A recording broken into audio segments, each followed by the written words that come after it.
Hi, and welcome to Toking Points. You're tuned in with me, Swaggy Roaches, founder of the pro-cannabis band Stony Doom, and now we're expanding our network in exciting new ways. This is the place where we dive into deep, honest conversations with guests from the music scene, the cannabis world, and beyond. On Toking Points, we're here to break down the stigma, share personal stories, and normalize cannabis culture. From artists to activists, we're opening up the conversation about what cannabis means in today's world and how it's shaping lives, careers, and communities. This segment is proudly brought to you by The Stash Underground Rock and Metal, the home for all things heavy and high. Before we get started, just a quick note, many of the topics we cover are still controversial. Some of our guests have taken real risks, putting their livelihoods and privacy on the line to share their personal experiences. So while this content is open to the public, we ask that you respect the privacy and lives of those who've shared their stories with us. Now, let's spark up and talk about it. I am Swaggy Roaches. We are sitting down for another session of Toking Points. Today I have with me Burn, known as Burn ICT on the social media handles. Hell yeah. I've got with me Matthew and Peyton. Peyton's cracking a cold one. Looks like a Dale's Pale Ale. Am I right, sir? DrinkDales.com. Oscar Blues, whatever your name is, sponsor the boys. Give them ice cold brewskis for life. Please and thank you. Cheers. Cheers, guys. Cheers. So, boys, tell me about the band Burn. Tell me a little bit about yourselves, your band. What's going on behind the band? We're just like four dudes who like cool music. That's pretty much it. Well, the band started from me and Matt just kind of like getting loaded and going down into the basement and jamming. I'm pretty sure we just like drank a bunch of beer and like smoked a bunch of pot, and then we went downstairs and we were like, let's just play like Caius. Yeah, pretty much. How close can we get to Caius without ripping Caius off? I don't know. It wasn't even Fair, dude. Totally fair. In truck fighters. I can't knock it. Yeah. So the name Burn, is it just a cool name, or is there anything behind it one way or another? Peyton came up with it and thought it was like, dude. I mean, it's just, I thought it would be a good name for like a stoner band. You know what I mean? So it is at least meant to be kind of a stoner nod, stoner. Yeah. Okay, that's what I got. Burn one. Especially, especially the stoner vibes of the music itself. Yeah. I've been like, stoner rock as a whole has been like something I've really gotten into in like the last 4 years. Like I found Caius in high school, but I never didn't listen to him a ton. Mm-hmm. But as I've gotten older, I'm like, this stuff it's awesome. It's just consistently cool. Even a lot of the new stoner bands are really, really sick. Yep. So yeah, I've been like wanting to play in a stoner rock band for a long time, and now I plan to. So I also feel like it's one of the better scenes to be a part of too, because like I feel like there's like less gatekeepy, like weird, like personal shit that goes down with like stoner bands. I feel like per capita they're usually more chill than honestly most of the other scenes that like I've been around. Yeah. You know what I mean? Yeah, definitely. It's a bunch of chill not stuff. Not like calling anyone out specifically, but I just feel like, more of the dudes are chill. Yeah. I don't know. Yeah, totally. Not nearly as competitive and competitive. Well, and then I mean, I feel like it's it's a lot.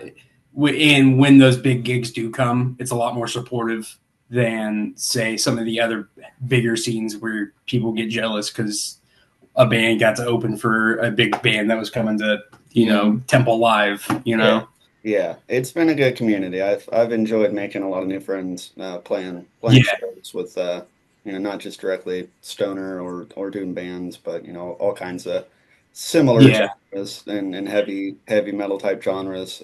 All fit that pretty well. Yeah, and I mean, like every scene or genre or whatever has like it's like good eggs and bad eggs and stuff. I think it just comes down to people, not necessarily. Yeah, it's not like it's exactly. We're like exclusively a cool scene. Everyone else is like, but But I get what you're saying. Generally, it's just pretty chill, pretty friendly. Yeah.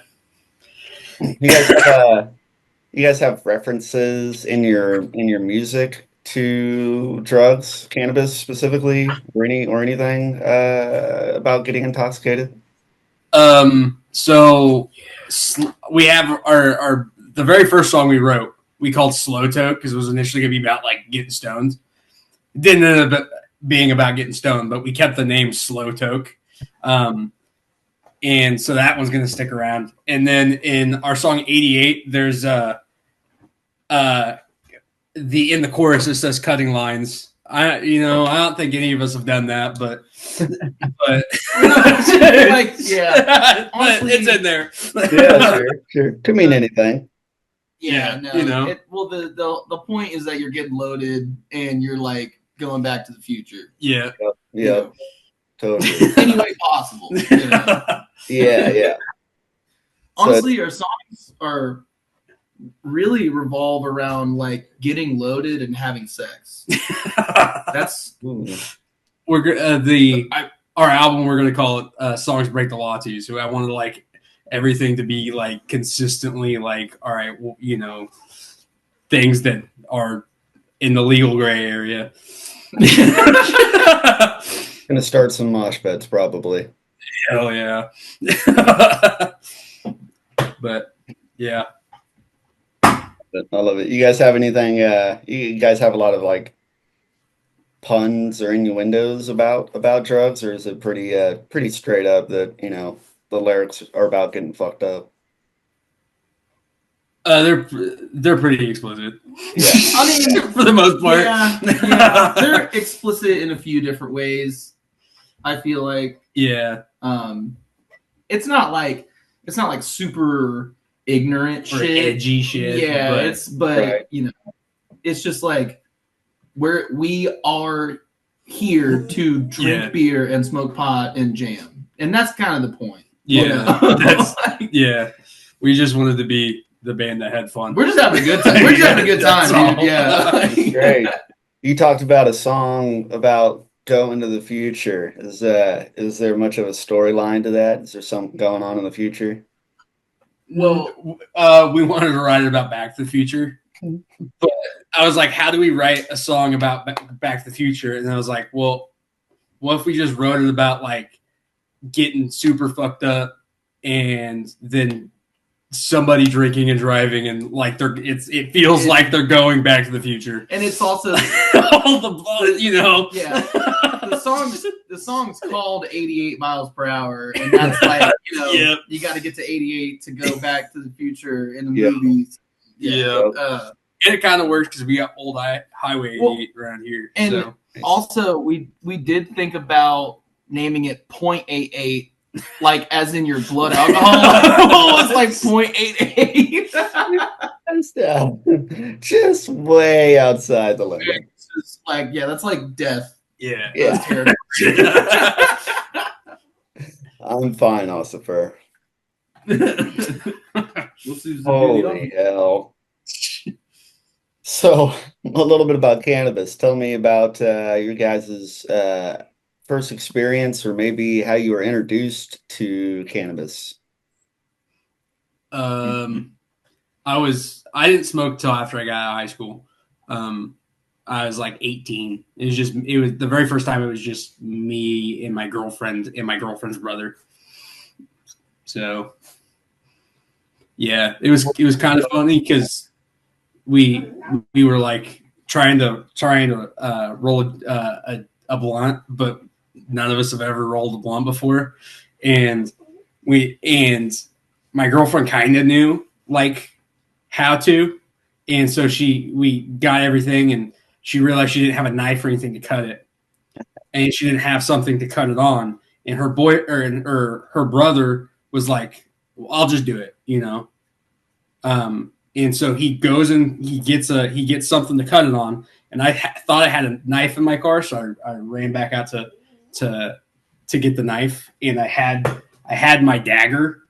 I don't know where it's at, but I had a dagger in my car, and so I was like, "Oh, dude, this would be funny to bring back." And so I grabbed the knife I had, but I brought back the sword. And is that your letter opener that you carry with you? It could open a letter.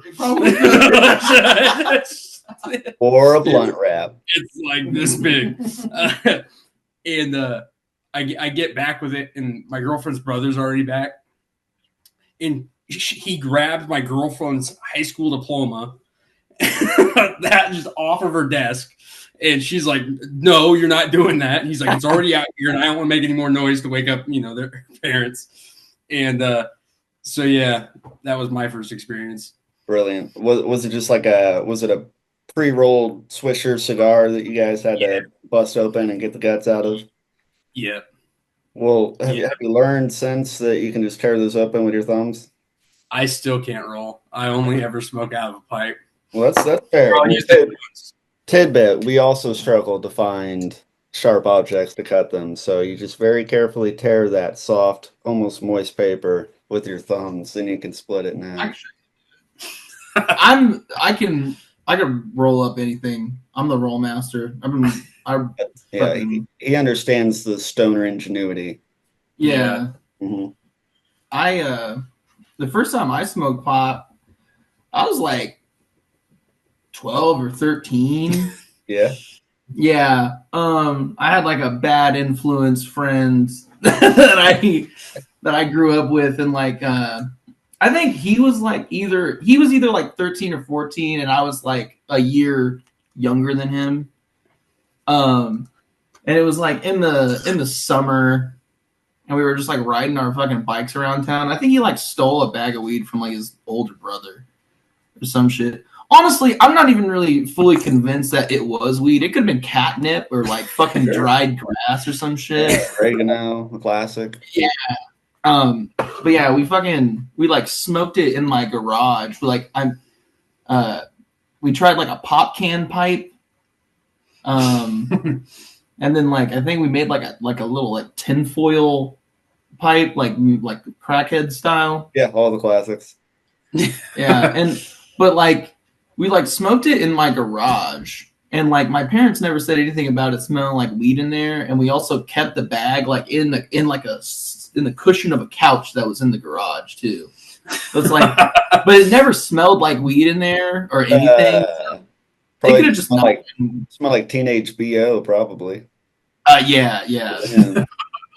Okay, and well, the first time I ever actually got high, I was probably like 15, and it was me and one of my buddies. We like went to the theater. I can't remember what fucking movie when we went to go see, but it was like fucking. It was crazy. It was like psychedelic. The first time I like got like really stoned. I think he rolled a blunt in the parking lot, and we went in, and we were fucking watching the movie and just like cackling like fucking hyenas, and he pissed in a popcorn bucket and shit. The stupid, like literally the stupidest shit ever, dude. But yeah, I mean, I didn't smoke like super often in high school. But once I got out of high school, I was fucking blazing like all the time, like literally all the time, basically ever since. So, Matthew, what was your mindset around it throughout high school? If you had never tried it until afterwards. My big thing, my dad just didn't like that shit, and I was like, I'll just wait till I move out. I was always scared of my parents too. That's why I just didn't do it in high school. Yeah, like I didn't do it like super regularly. Sure. Because I knew my mom's a fucking high school counselor. She's been a high school counselor for like ever. So like if I got caught with that shit, I would have been like hung, drawn, and quartered, dog. Like not would have not been cool. She was certainly used to dealing with mischievous kids, sneaky kids. I'm sure. Yeah. So, a little more experienced and trained. So yeah, that's a tricky one. I understand it. Yeah. But yeah, that was the only reason why I never tried it. I was like, I'm not gonna do it while I live at home. Yeah. Good on you. My dad doesn't give a shit, but yeah, my fucking parents. My parents both fucking. I've smoked weed with both my parents now, so like it's cool. Yeah. Matthew, what do you say about your parents now? How are their mindsets around it now more lax? So back when I was in high school, my mom was like really cool about it, even though I never smoked. My mom just didn't always said she wouldn't care. But and my dad didn't, my dad's big thing was always, there's a reason why I tell you drugs are bad. And so I just never did it until after high school. Then now my dad's cool with it. Now my mom's like, they're putting fentanyl in it. Like,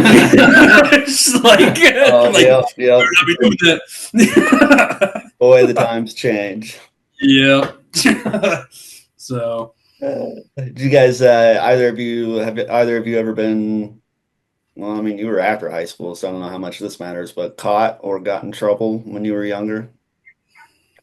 Yeah, and then sounds like you dodged all the bullets too, especially around your mom. I like almost got caught like one time. It was like fucking like right after we got out of school one day, and like a bunch of my friends came over, and like one of my buddies was like adamant on fucking smoking weed in my backyard, and I was like, dude, my mom will literally be home in like 15 fucking minutes, like maybe less. Like we don't have to smoke weed. So he was like, whatever, I'm gonna let him. He went and like sparked up in the backyard, and my mom got home while he's like fucking smoking pot in the backyard. She caught him. She fucking busts open the door, and I'm just like sitting in my like chair in my room, like playing video games. I'm like, I didn't do nothing. I didn't do nothing because I knew that she was gonna be home. So I was like, like you even warned them. I told him, but dumbass kids are gonna dumbass kids. So yeah, like, not all of us, but yeah, I tell you what, some of us are a little more stubborn, huh? Yeah, honestly, I got caught with fucking. I used to dip back in high school, like fucking chewing tobacco. I got caught with that a couple. I got caught with the chaw a couple times, but never with the marijuana. Interesting. There any side effects or aspects that you guys don't really like about cannabis or getting high? Sometimes the paranoia. Yeah. Sometimes you get a little paranoid. Sure. Yeah, I guess that's about it for me too. Like fucking, you have like a 4-shot espresso drink and like a fucking joint in the morning on like an empty stomach. That's a good way to start having fucking heart palpitations. That's a pretty regular. Yeah. I do that pretty regularly. That's a good way to supercharge your paranoia and anxiety. Yeah. Oopsie. Yeah, I hear that one. Do you guys think, and I mean, that's obviously kind of a natural thing, especially exacerbated by caffeine. You guys feel like much of that paranoia or anxiety would be alleviated if it was legalized in our state? Or even federally? Honestly, I fucking smoked the shit like it's legal already. And so, I mean, like in Wichita specifically, it's been decriminalized here in Wichita since like 2022. Yeah. So like, I feel like with the whole like fucking anxiety thing for my aspect, just comes from like overconsumption more than anything. Yeah, I would guess. Yeah, absolutely. And yeah, honestly, I forget that Wichita did finally decriminalize a couple of years ago. And do you guys know, is Lawrence in fact decriminalized, or are they just really relaxed? I've got no idea. I'm not sure. I know Honestly, they've been in talks about it, but yeah, Wichita It is wouldn't- in fact I decriminalized wouldn't be surprised if Lawrence does it eventually, just because of without a it's doubt. Lawrence. Yeah. It's a I mean, college like, town. it's always been a really relaxed environment there around cannabis culture, in my experience. But Yeah. so decriminalization, that's a huge step too. I mean, obviously, Yeah. that doesn't carry over in any town or city, but at least if you're residing there, that is a huge relief, without a doubt. It's crazy. You can drive 15 minutes down to Derby, and Derby will you'll go to throw jail. you in jail. You'll go to for fucking jail, dude. Different cops, yeah, different mindset. They got nothing else to do. If they tell you they smell that shit, you will be object to a fucking unwarranted search and seizure. 100%. Sure. Yep. Have anyone you guys, either of you guys know, ever been in any legal trouble over cannabis? And you don't have to name anyone specifically, but you can say as simple as yes or no. 1 second. There it is. Okay. 1 second. My sound dropped out. Oh, you're good. All right, there we are. You guys hear me, right? You asked if any of us or if we know anybody who's been in trouble for possessing marijuana. Yeah, has anyone in your life that you know well enough? Has anyone been in legal trouble over it? Yeah, there's one dude I knew, or I know. Used to be good friends with him. He got busted in Bel Air, and when the dude he was smoking with, when they walked up, the cops walked up. He goes, yeah, dude, weed's all his. It's none of it's mine. Threw him under the bus immediately. Oh, ouch. Yeah, Bel Air don't mess with it either, so they'll arrest you. Mm. He got arrested and had a bunch of court, costs, and was on probation for like a year. And yeah, was he just visiting that area at the time? no, he lived there. Okay. He should have just drove the 5 minutes south down to Wichita, because I also lived like 3 blocks from him at one point. Yeah. So should just drove to that quick trip. Goodness. Yeah. There's something to consider. Yeah. That's a bummer. Yep. My cousin, who's he's the same age as me. He's we're pretty close. He's like one of my best friends. He went to jail for it's like between like 6 or 9 months for possession when he was like 15, like 14 or 15. And that was in Fort Smith, Arkansas. That's where he's from. Okay. And that basically like kind of derailed his life, like for like a while. He was in jail for like fucking 8 months. So like obviously he wasn't going to school. So he just got his GED like outside of school and been like working ever since then. But like, when you're a kid who's like 14, 15 and your social life kind of revolves around like being in school and shit, that takes like a lot of the wind out of your sails. You know what I mean? Absolutely. And do you know whether or not was his offense strictly the cannabis possession? It was simple possession. Yeah, that's such a bummer. And yeah, we're talking like almost a year in jail for like a 15-year-old kid. Yeah, and it was unfortunate. Yeah, very long, lengthy, expensive legal process. All over like smoking pot. Yeah. So. Yep, would love to see that go away and quit running so many lives. So Yeah, I'm just glad it's really starting to loosen up, especially with Nebraska now going legal. yeah, I've got hope. Kansas is hope is in the air, boys. I share that with you. Hope is in the air, so kind of hoping to see it to the very end and just blow the doors wide open and especially for just our agricultural market and the things we could do here, the jobs that we create here.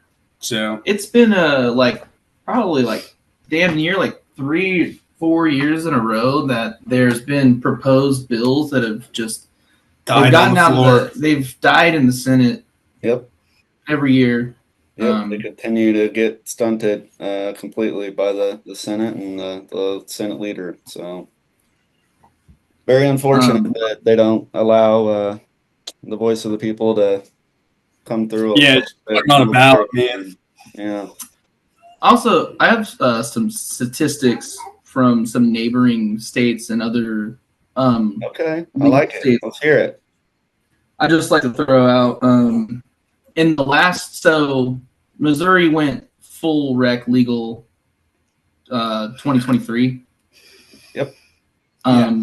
So in the last year, the state of Missouri has been able to collect over $240 million in tax revenue from cannabis sales in 1 year alone. So they boosted tax revenue by about $250 million in 1 year. Colorado since 2012 has collected $2.85 billion in tax revenue, and that's to date from January 2012 to November of this year. Yeah, about 12 years, but that's incredible. Billions. Yeah. Washington State in that same amount of time has collected $5 billion in extra tax revenue. So, and that's money that you're talking can be reinvested into infrastructure, education, you name it, dog. Going back into public health resources, general economy, the general public, not inflating pot culture, but yeah. What would be crazy? Instead of putting parking meters, we could just legalize weed, so that way, and the people that have work in downtown Wichita don't have to pay to go to work. And he touched on the whole agriculture and creating jobs and stuff. There would be fucking dispensaries everywhere. Yeah. Grow ops, people working as bud tenders, people working for grow ops. Mm-hmm. Yeah, there's so many things that transportation and security opportunities. Yeah, and it stimulates. I don't think it would stimulate a bunch of cannabis tourism since we're surrounded by illegal states. No doubt. But even then, it would stimulate the economy 100%. It would. There's not without a doubt. Yeah. I drive to Colorado in the last 10 years, and it's just kind of I chuckle every time I see the highway sponsored by another cannabis company. It just cracks me up. Yeah. See that money's going towards the general public, and that they're accepting it one way or another, and they're benefiting from it. I'd also just like to also talk about something that's kind of funny to me. The Kansas House of Representatives has allowed for the use of cannabis-derived prescription drugs that are given the thumbs up by the FDA. Meanwhile, cannabis is still illegal in Kansas. Yep. So, yeah, I think that is just the perfect example of the hypocrisy. the stupid fucking. It's hard to morally justify themselves at that point. Just the hypocrisy just is seething to me. Well, and and the corruption of and overreach of big pharma. You're talking about a bunch of dirty old fucks in the Senate and the House of Republicans. They love talking about the economy. They love talking about the free market and all this stuff. Yet they fail to realize that they can make a bunch of money off of selling weed to people. It's because they have fake morals. Respectfully and personally, I continue to believe that it's because they profit directly from the lobbyists against it. Alcohol and tobacco, big pharma, and those giant corporations and agencies that still stand to profit from cannabis being illegal until they decide that they want to get into the pockets of this market. And then if they personally capitalize on it, they would be more interested. The parent company, the Marlboro, has a bunch of money in marijuana, production and things now. It's coming. Yeah, and when they're nice and comfy and they have the latitude to corner the entire market as soon as it's legal and monopolize it, then they'll allow it to be legalized. Is what I think. Okay. I also think it has to do with like the whole like for-profit prison system where that's a big thing too. Pull someone over and be like, "Oh, I smell weed in your car." So that's another one. Yeah, it's another one that perpetuates the legal illegalities of it. Is they stand to profit from people going to prison. So I also think, in my opinion, it's an issue of public health as well. Because you hear stories all the time about chemo patients or people with epilepsy or arthritis or serious ailments that Parkinson's. Parkinson's, all types of stuff, MS, all types of shit where you can be prescribed 15 different prescription drugs, nothing helps. You're going bankrupt from the for-profit healthcare system. Yeah. And then people start smoking pot and then they feel better. An affordable alternative, a more natural alternative in many cases. Yeah. And so on down the line. And obviously that's not gonna work for everyone, but if it works for half of them, if it works for half of them or a quarter of them, then why not? Even several thousand people in our state alone stand to benefit from just the medical aspects of it and having a medical legal structure here. So, well, fellas, we got a couple minutes to wrap up. So, thank you guys for being here with me and joining me to chat about this. I've enjoyed getting this kicked off. Shout out to Oscar Blues. I think that's her full name. I'm hoping I'm saying that correctly. What does it say on the can? Is it Oscar Blues Brewery? Is that how you say it? Yeah, it's Oscar Blues out of Colorado. Out of Colorado. I knew it. All right, make sure I was saying that correctly. Dale's Pale Ale. It is quite delicious. I get that every time I'm in Colorado. So I love it, dude. I tasted it through the camera, and I enjoyed it. I enjoyed it. So thank you, Peyton. Thank you, Matthew. And Burn 1. Yes, sir. Thanks, man. Toking Points, hosted by the Stash Underground Rock and Metal. Thanks for rocking with us.